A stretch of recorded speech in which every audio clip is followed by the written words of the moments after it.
ఒక దట్టమైన అడవిలో రాము అనే అతను కట్టెలు కొట్టుకొని జీవనం సాగించేవాడు. అతను చాలా నిజాయితీపరుడు. ఒకరోజు తన గొడ్డలిని సిద్ధం చేసుకొని అడవి వైపుకు నడక ప్రారంభించాడు. అలా నడుచుకుంటూ నది ఒడ్డున ఉన్న ఒక పెద్ద చెట్టుని ఎంచుకున్నాడు.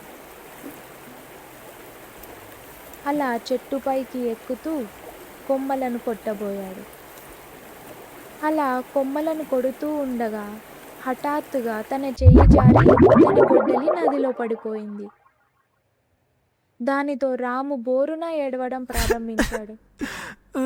అది చూసి జలదేవత ఏమైంది నాయనా అని అడగగా రాము తను వినయంగా నా గొడ్డలి నదిలో పడిపోయింది తల్లి అని చెప్పాడు. జలదేవత నీటిలోకి వెళ్ళి ఒకసారి బంగారు గొడ్డలి, మరోసారి వెండి గొడ్డలిని తీసుకొచ్చి ఇచ్చింది. అతను అవి నావి కావు తల్లి అని చెప్పాడు.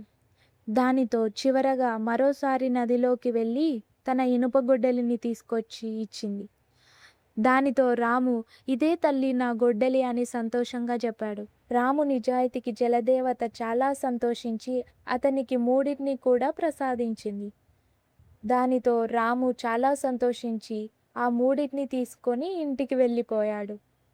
నీతి: నిజాయితీగా ఉంటే మంచి ఫలితమే లభిస్తుంది.